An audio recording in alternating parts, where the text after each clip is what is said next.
Thank you all for coming.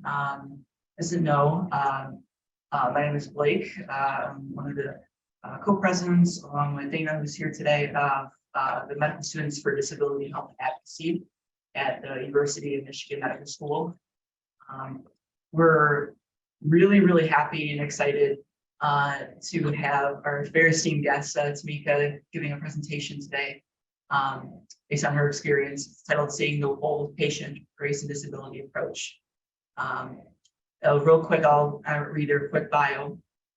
So she has a strong passion for disability advocacy and media. She was the 2021 ARC Detroit Advocate of the Year Awardee, 2022 NACCD's Betty Williams Equal Opportunity Awardee, and 2022 Disability 30 List nominee.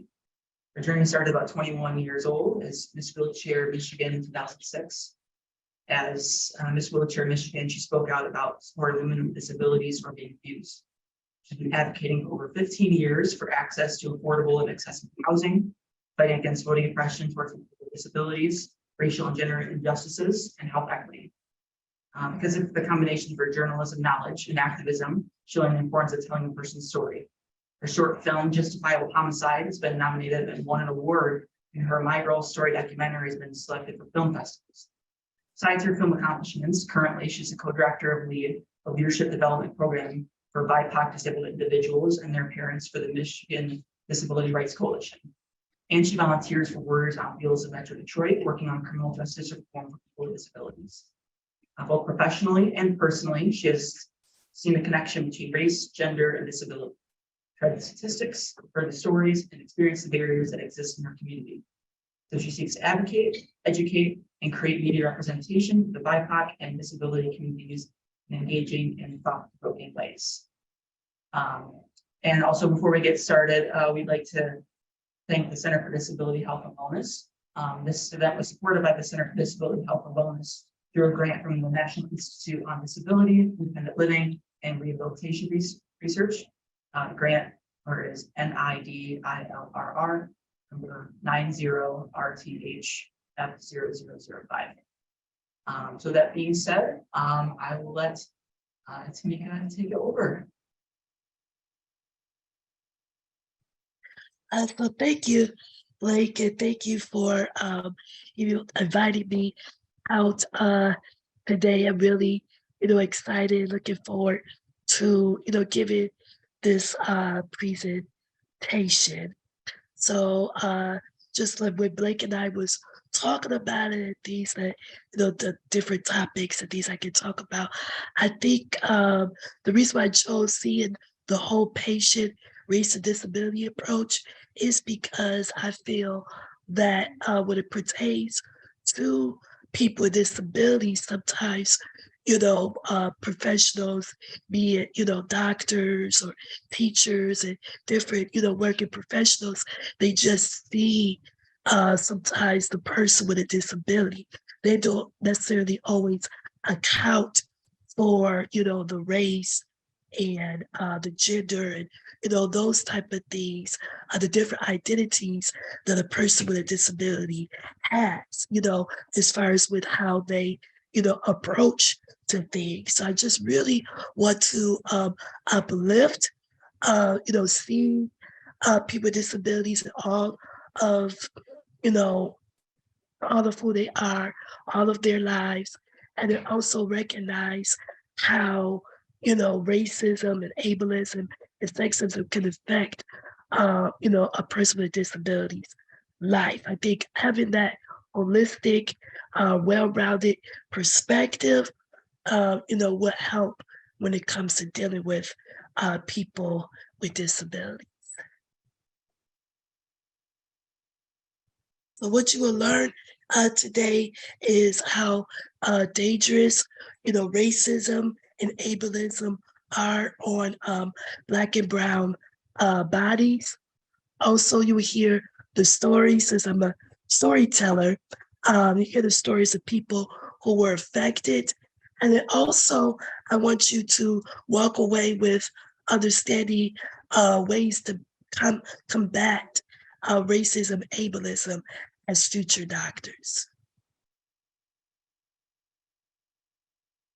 And just a little bit about, me that besides what's in the bio, I actually did spend 5 years working for Beaumont Health, which is now called Carwell. But Beaumont Health Hospital, Healthy Dearborn. So it was a community health department. And so at Healthy Dearborn, I we worked on, or I specifically worked on things with pertains to people with disabilities and helping them become, healthy. So we one of the key things that we did is I spearheaded an adaptive sports program for youth with disabilities in Dearborn. And so, I really got my knowledge, even though I do have a journalism degree, but spending 5 years at Beaumont really taught me helped me understand social determinants of health and how those things, pertains to, the person's health, but it also as it relates to disability. So I'm also bringing that to the table to today's presentation as well. So when it comes to ableism, if you do not already know, ableism is a discrimination against people with disabilities based on the belief that people who are able-bodied are superior. So, just like any kind of, discrimination or those type of things, it can be, intentional or unintentional.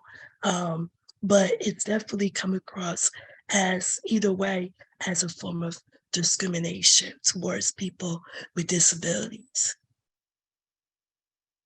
Certain examples of that, of ableism in the medical setting, are medical tables not being accessible, not having wheelchair scales.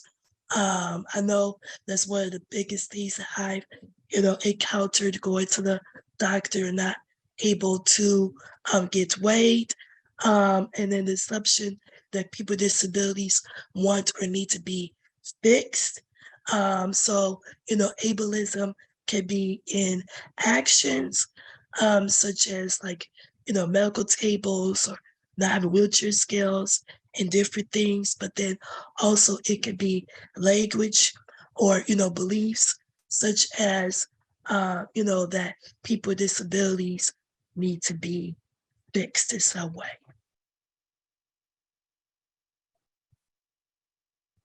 So one of the examples of, and I think with COVID, most definitely with COVID, it has put people, as many of you probably already know, has put people with disabilities in a weird, in a position because, in the height at the very beginning of, with COVID, there were things, a lot of fears of people with disabilities is that the medical rationing. So, if you were more severely disabled or just a disabled period, then when it comes to rationing our medical devices, people with disabilities may not get them because, compared to other people due to thinking, oh, well, they already live, a poor life anyway. So we really don't need to, give that, give them that, ventilator or such. And so that actually happened to Michael Hickson. He was a man pictured here, African-American male, who acquired a spinal cord injury. So he was quadriplegic and also I believe he was a TBI as well. And so he caught COVID. And so when he caught COVID, the doctors actually made a decision not to continue his life because of of his, disability. And so, they told his wife that, this was the decision. He had a severe, disability. You needed a trach, and so, they just made a decision with the guardian. So because his wife didn't have guardianship over him, so the doctors made a decision with the guardian to discontinue the treatment and the ventilator because of his condition. And so I heard about this story on Facebook actually. And so there was a whole, campaign to really, blast, the hospital for making that decision on him because of his disability that, he didn't feel like he was, um, was good enough to save, for treatment. And so, advocates, disability advocates came out and ironically, some of the pro-life Catholic, uh, uh, individuals came out and, condoned the hospital for doing this to him. And, of course, his wife and his family was distraught as well that they did not, consult the wife. They just automatically made this decision. So this is an example, of a person with disability. I can't say necessarily they did this because of his race, but, I know this was a fear that happened to, that a lot of people with disabilities faced during the height mode of COVID. So like ableism, racism is a prejudice, form of prejudice that assumes that members of racial categories have distinctive characteristics and that these differences result in racial groups being inferior to others. So, I know many of you already know, what racism is and this definition, but they also want to, talk about that racism also, when it comes to institutions, is about power. And, and it has, when it comes to institutional racism, it has real-time effects, on people's lives, and it becomes barriers, and it's embedded into our institutions and systems. So, it's not just being, a bigot, or, I don't like this type of people or this race, but it's really also about, power and having control over people's lives. And the different examples of institutional racism in medical settings, a racial, medical bias. I know there's many times, and, or there's been studies on, with African American people talk about illness, they don't feel well, or those type of things. They really, some doctors don't want to believe them, especially when it comes to pain. Also, maternal health rates in Black mothers as well, the poor outcomes for Black mothers. So this is, form of institutional racism.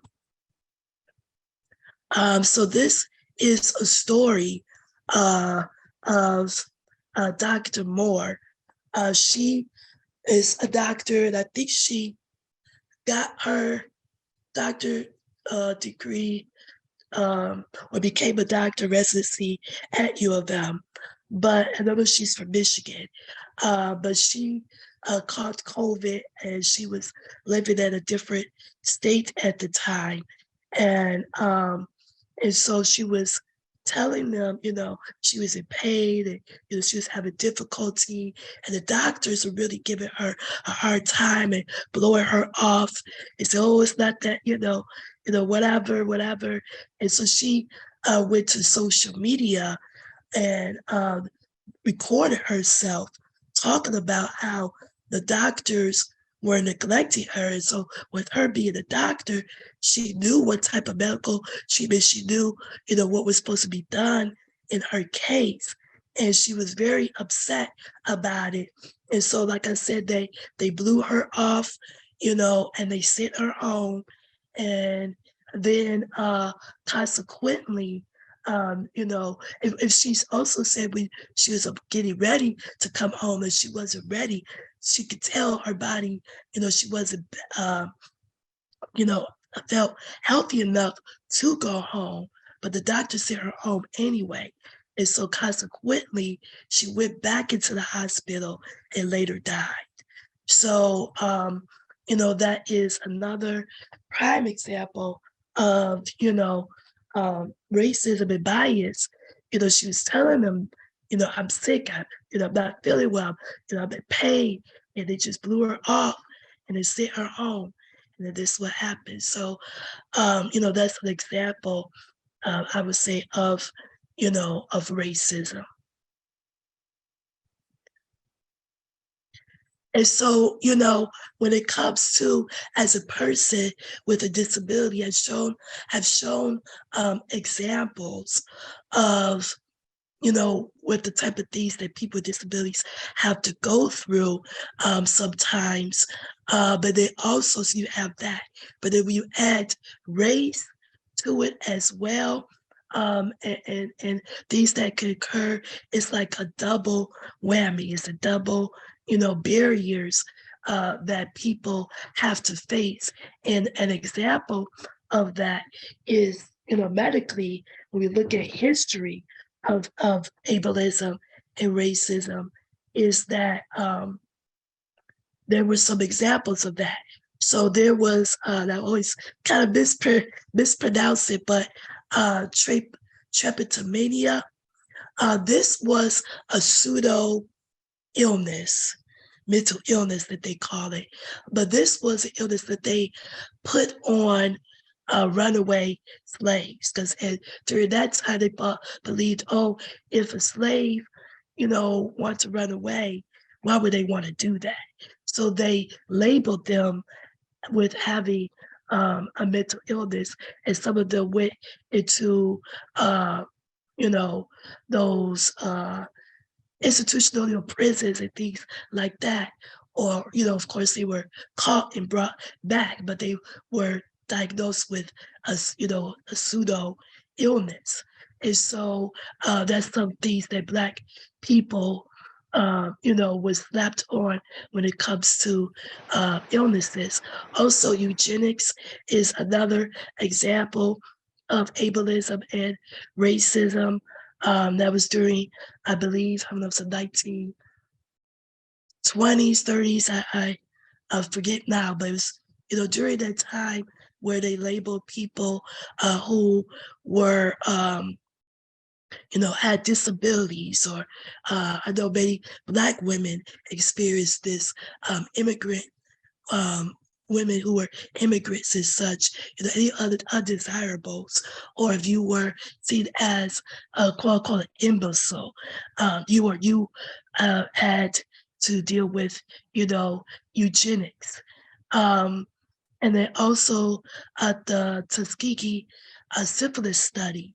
I know, if you do not know, that was a study that was done where they gave Black men, syphilis, and then, like treated them as guinea pigs to see how, it was going, the medicine was going to work. And then they, continued on with the study, not telling them.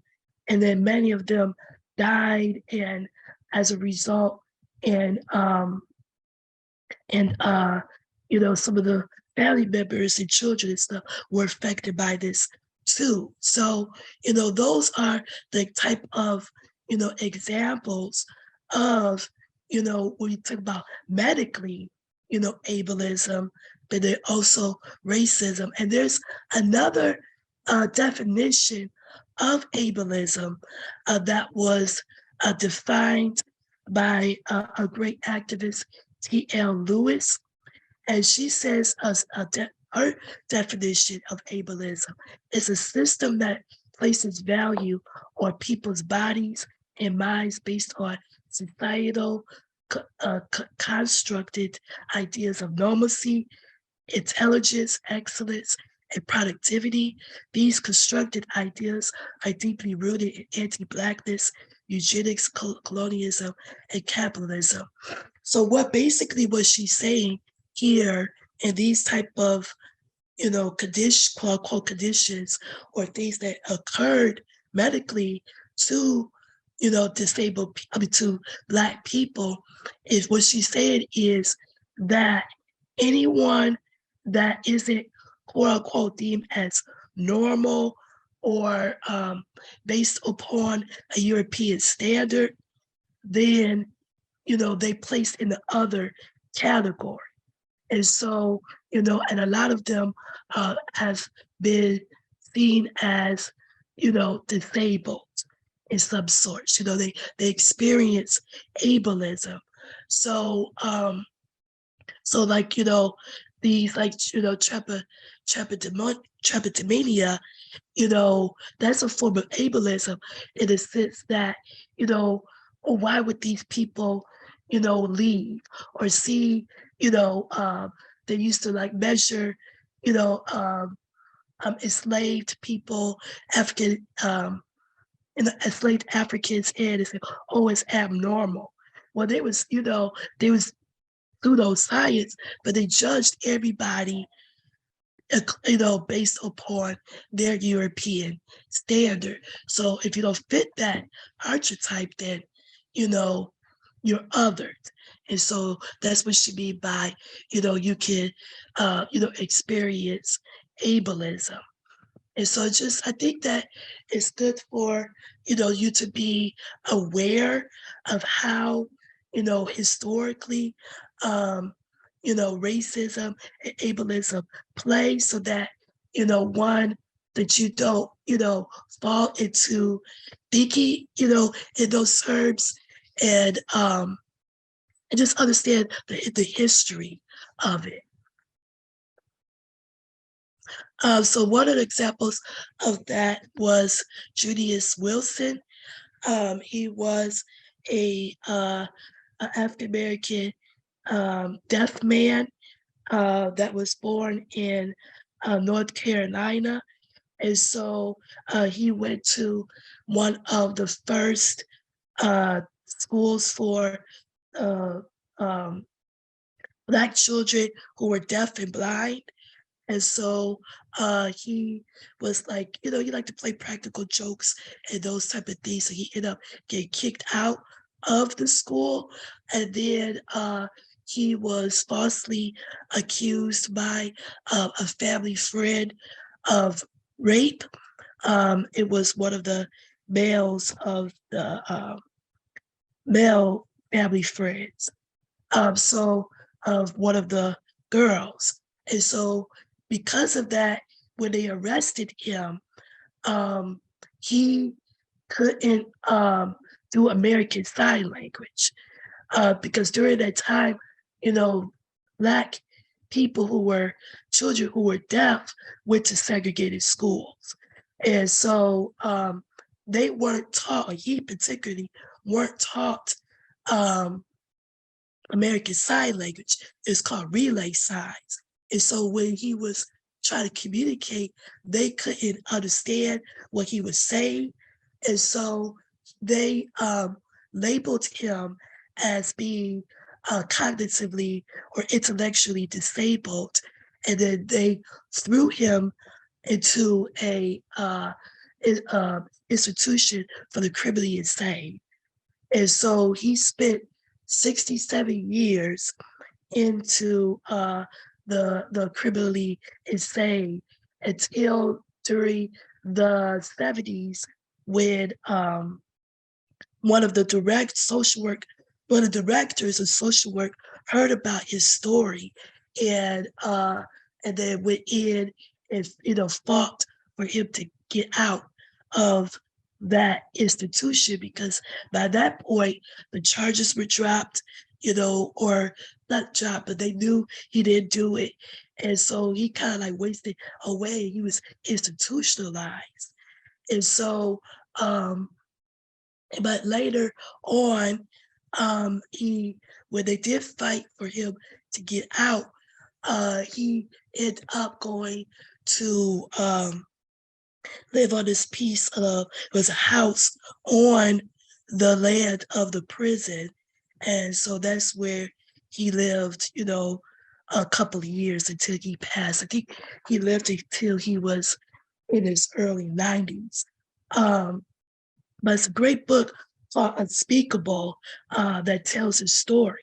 And so, that's what a lot of the experiences, and it goes back to again, of, the impact of racism, and ableism, because, again, he wasn't taught American Sign Language, so he couldn't communicate.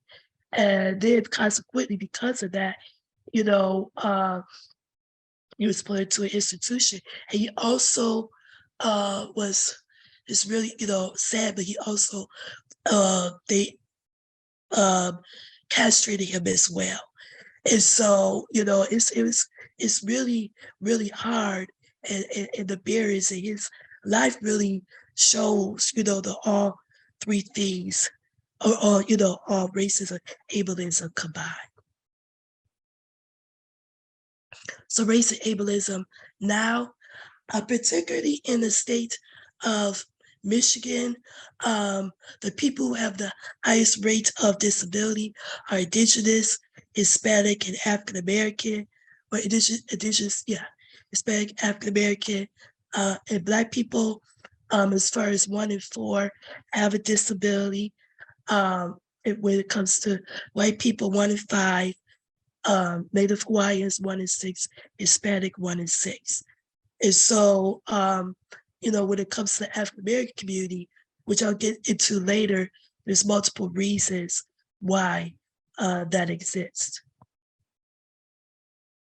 As far as race and disability in Michigan, according to the Michigan.gov website, that the prevalence of both poor physical health was similar in race and ethnicity, but the prevalence of poor mental health was significantly higher in Black people. So I think that's important to understand this, and also poor physical health. And that goes into, neighborhood environments. That goes back to, social determinants of health, which I'm sure, all of you have learned at some point. When you live in particular, under-resourced, communities where there's, more fast food, and, you don't have, healthy food options, and things like that around the neighborhood, or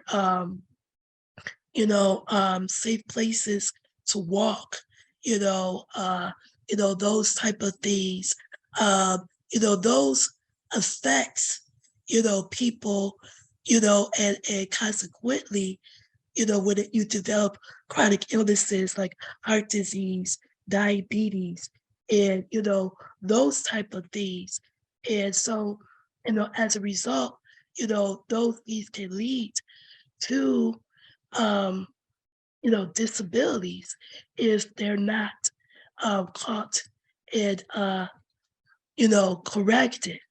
So, another, issue is lack of access to healthcare, issues when it comes to transportation and working, hours, and those type of things that doesn't allow them to go to the doctor. So it's good to, be mindful of, the patient's environments, and how can those be, helped, or what resources are available, to help them, live a better life, so that they don't, have it, acquire a disability, or if they do have a disability, how can they become, healthy? Because as we know, disability doesn't automatically mean that you unhealthy. You can be disabled and be healthy too. So Also, it was also reported that women, females had reported higher prevalence of poor physical health and mental health than males. Adults with disabilities were likely to have reported poor health and poor mental health than those without, disabilities. And the prevalence of disability increased with age. It decreased with increased household income level. And that's also to, understand whenever there is a high concentration of poverty, that there will be more increases of chronic illnesses and disabilities. So disability and poverty a lot of times go hand in hand. So, it goes back to, the environmental factors and such. And so, and also when it comes to, that comes into play environmental, racism. I know in Detroit, you have Southwest Detroit, and you have, and then also South End and Dearborn, you have like factories and those type of things. So because of that, in those particular areas, you have, higher cancers and COPD and those type of things. You have, like the Flint water crisis. What happened there, what happened with Mississippi, we have lead in water and those type of things that can cause, disabilities, lead in old apartments and those type of things. I know that that's what um, you know, housing and, apartments and such, give a warning about lead and things like that, because that could cause, learning disabilities and such. So, and those type of things like environmental racism, just how things are placed in inner cities, in poor areas, is seems to, that is like institution, and when it becomes institution, that's a form of institutional racism. And so, all those things is good to be aware of, as you dealing with patients. So when it comes to race and disability, these are issues not only in Michigan, but across many, inner cities. I know also rural areas, those type of things. This is a big issue. As I said before, there's a strong connection between disability and poverty. The social determinants of health can, lead to chronic illnesses and disabilities. And so, you are further marginalized is when you're disabled, but then also you're marginalized again when you're a person of color. Another thing is when you are, an immigrant and English is your second language, or when you're a refugee and those type of things, it's challenging. Sometimes, going to the doctor and being believed and, those type of things. So, you become further marginalized. And due to these, factors, disability disproportionately affects communities of color. So, everything is interconnected. It's not like, oh, it's just this issue over here or that issue, over there. It's like everything, race, disability, all that, is interconnected, and it affects, people's lives in real time.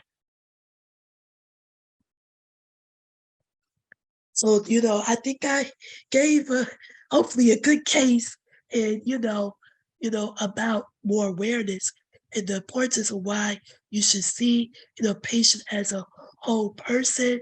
And one reason I would say on a good note is that when you see them as a whole person, it increases the morale and the confidence of the person with disability when they come to the doctor.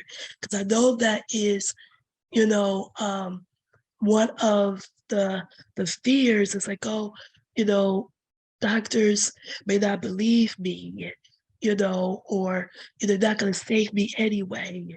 I can't, you know, uh, just those type of things. And so, when you see them as a whole person, you treat them as a human being, and with respect and honor, and listen to them, and develop a relationship with the patients. It's easier, to deal with them, and it's more, you know, um, there might be even more chance of them listening to you, listen to what you're saying, because they know, that you care. I'm just thinking about when it comes to my primary physician, we have a very great relationship, and that is because, he, respects me as, as an individual. He never said anything, about my disability.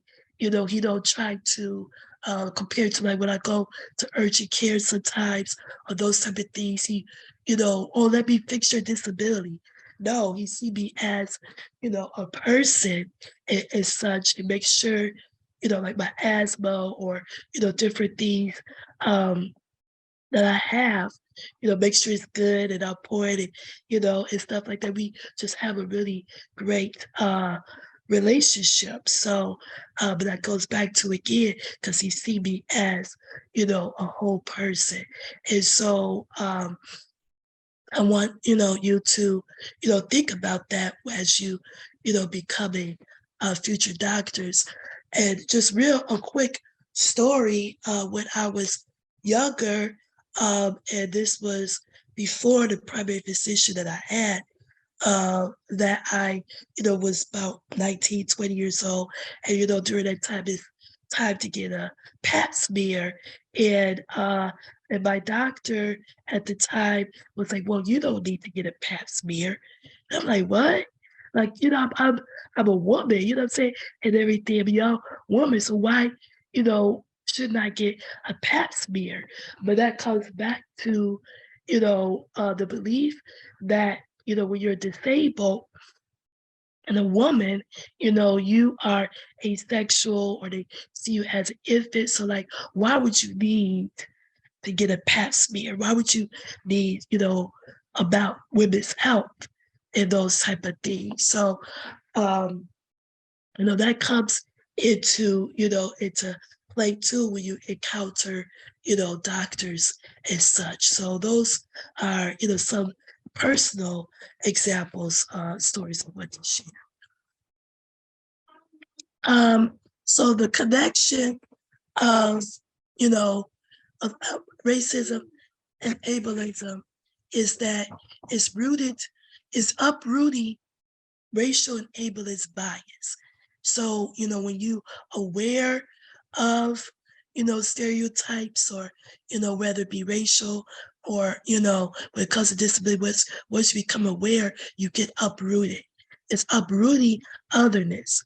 That's what, and it goes back to T.L. Lewis example of that, we other, as a society, other people who don't fit this particular normal standard. So, uprooting otherness. And also is recognizing the historical oppression and its, history. So I think that is, something to understand the connection of ableism and racism, and, how you did the reasons why to, combat it. And so what could help deal with that is recognizing, your own bias. And as I say that all the time, that we all as I say that, like we all drunk the Kool-Aid per se. We are, fed messages through media, through the news, through, music, through, our own family members about, people who are different. And so, other than ourselves.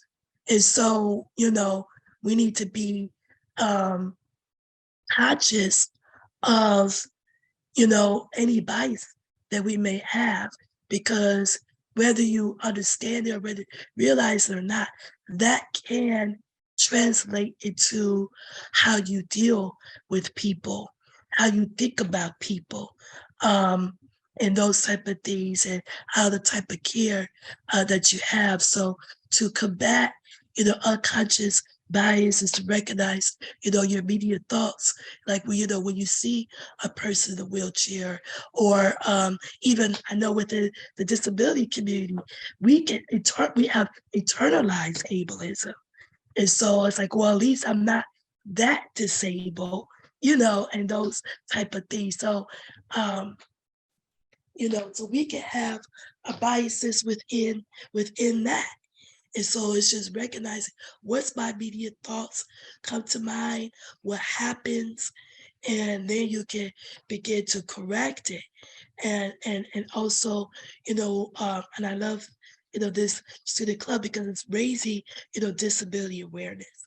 You need to learn about different cultures and ethnicities, and, so that could dispel any of, the biases that we have. And I know, I attended Henry Ford Community College, which is Henry Ford College now. And so I've been around, people, from different countries and things like that. And even, with myself, go back to drinking the Kool-Aid, the messages that we get as Westerners about people from other countries, some things we're very, ignorant on. And so, it's just recognizing that and educating, yourself, and seeing people, as whole individuals, and then also understanding about the cultural differences and such. Um, and then also, getting into a position where you can, analyze and, recommend and change, current policies, or, that will remedy issues that I spoke about earlier, that's facing communities of color, and people with disabilities. And so, I know U of M, and I'm working with some people, U of M researchers on the Equity Center. And so doing research and, those type of things is very, very, important, because we are, unearth the disparity and the challenges, and then thinking about how can, we change them, how can we, as a medical community, make sure people needs are health needs are being met and such. And so that's one way. And again, it goes back to seeing your patients as, whole human beings, treating people with respect, understand that, okay, they're not just a person with disability, but they have, different identities and different cultures and different things. So just learning, about them, and respecting them. And that goes back to, I remember at working at Bobot that they trained us on person-centered care. So, making sure the patient is, in the driver's seat, and to, help the patient be their best selves, health-wise, and those type of things. So I believe all of those, combinations, you can definitely be, an ally, but then also, you could be, an anti-racist and anti-ableist. It should have been at the beginning. So it goes back to what I said at the beginning, a little bit of who I am.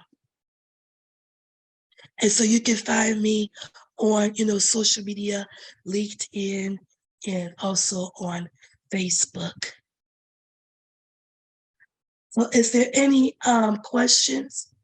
I don't know how much time that we have left, but if we have time remaining, I don't mind answering any questions or, have opened up for discussion.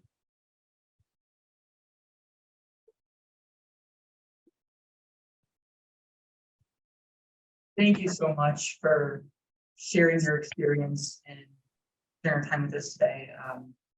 Your perspective and the work you've done in the community is unrivaled, and this is, I think, really, really important lessons that as future healthcare professionals we need to know. This is something that will affect all of us, regardless of what their career looks like outside of medical school. And so we really appreciate your time. We have time for questions. We can take questions either via chat, or if you want to unmute yourself, or in person. But I can get us started with one question. So you kind of hinted at, I think that both the social and medical models of disability. The social model be working in a system that people with disabilities are not, the society is not built for them and around them, and medical model of disability, which as healthcare professionals, thing that we try to somewhat dispel, the idea that disability must be fixed, for example. How do you say, as future healthcare professionals, we can work to reconcile these and kind of work within these kind of schemas of disability to provide the patient-centered care that is really, really important? Yeah.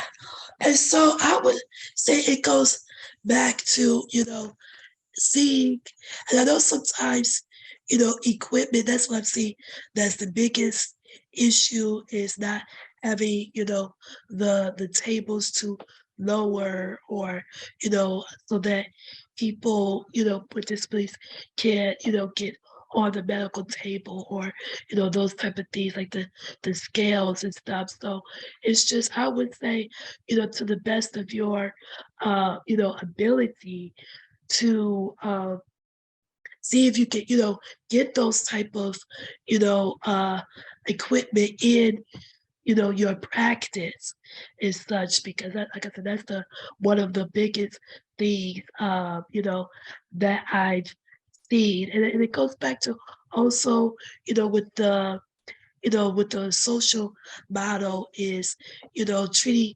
patients as, respecting them and listening to them and those type of things. Because, if your mind is like, oh, they need to be fixed, or, oh, the disability, and instead of, what they're actually are experiencing, medically, health-wise, to focus on their health, not their disability, if that makes sense, the driver need to be fixed.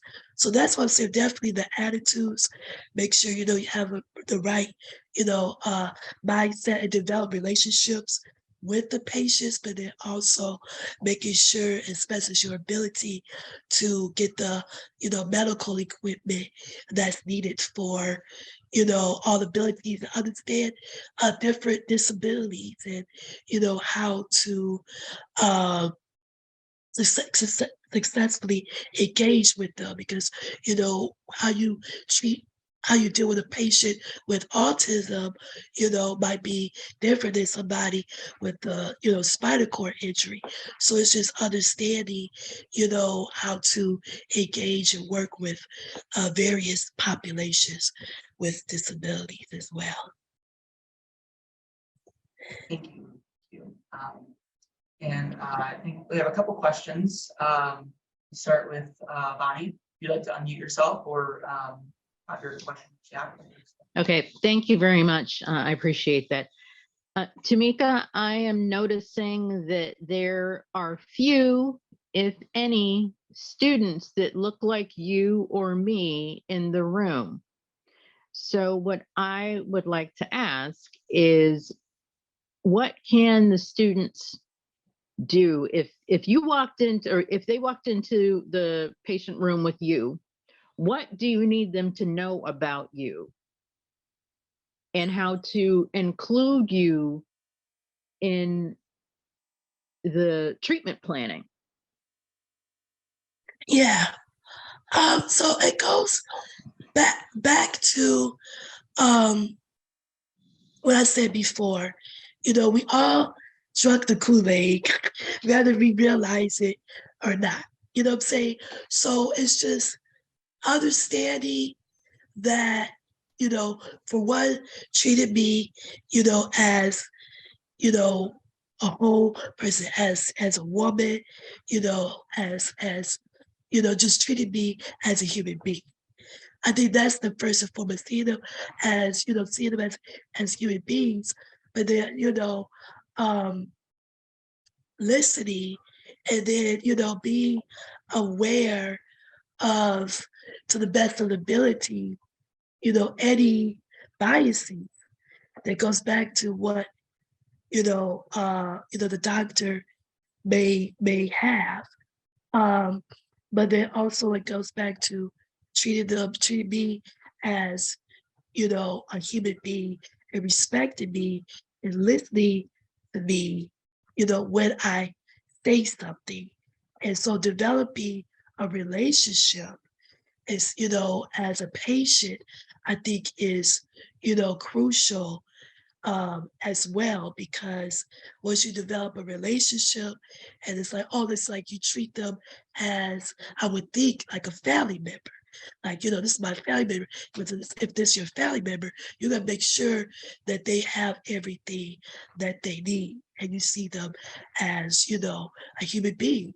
And so I think it goes back to that, alongside, like I said, being aware of any biases that may exist. And then there are tests available. I know you can Google it to help you become aware of any, biases that you may have as well. And it doesn't make you a bad person, because I was like, oh, it's like, oh, I'm a racist, and, just things like that.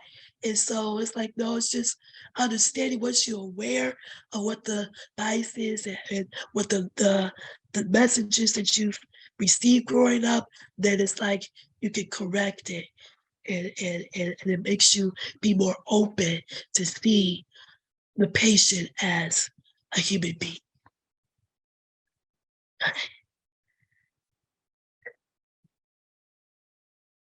And I believe we have one more answer.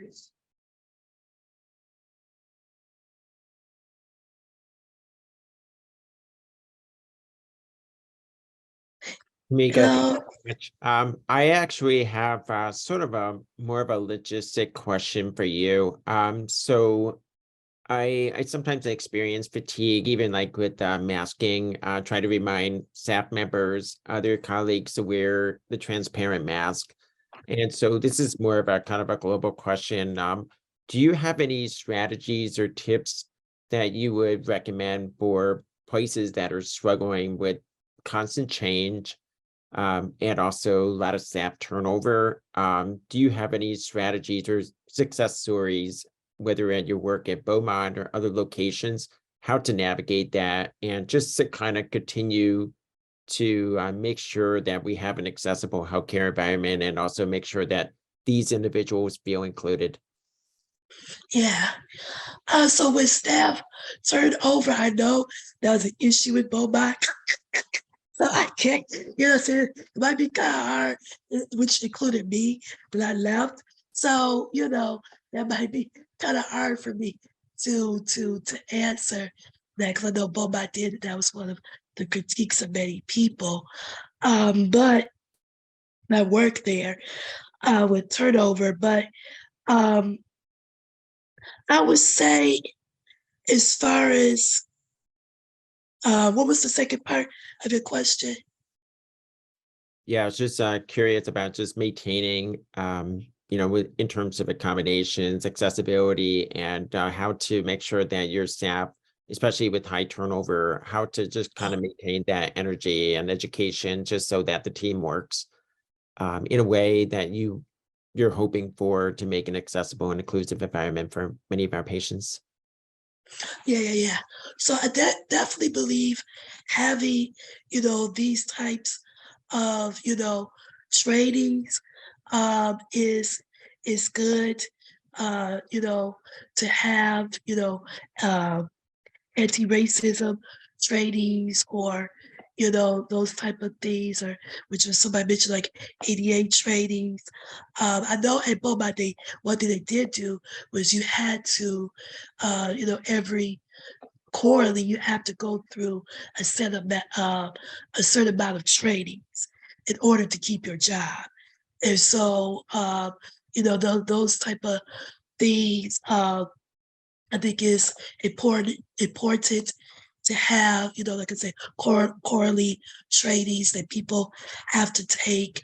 And then also just, as during the hiring process, make sure that the people that you're hiring have aligned with the company's values, or the hospital values, or the department values. Because I know just being as, like a co-director, or have been in a position where to hire people before, it's best to get people who, align with the mission and the values, because then, you get the best, version of themselves. They'd be happy to come to work because, they have the same values, and then they treat it with respect when it comes to pay, and then, when they value, people, or, those type of things, they don't mind going through training, and those type of things. So I think a combination, the program values, the make sure they align with the mission, then also with trainings and things like that, I think would be a good combination. Thank you so much. Yes. Yeah, I think JT also brought up another point, which I totally agree as well. Sometimes it's hard to really get that enforced, and we really don't have it here. So I agree with that. Thank you. Yeah. Thank you. And we want to be respectful of your time. But does anyone have any last minute questions? Anything like to ask before we wrap up?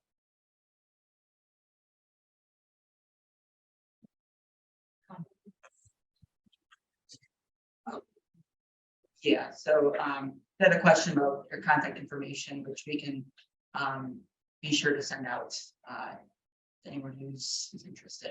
Yeah. Okay. Yes, please hit me up at any time. Thank you so much for your time. And we really, really appreciate it, and doing such great work. And it's a message that we all need to hear. So with that being said, thank you for attending, for being here, volunteering your time, and to all the attendees in person and virtually. And we really greatly appreciate your work.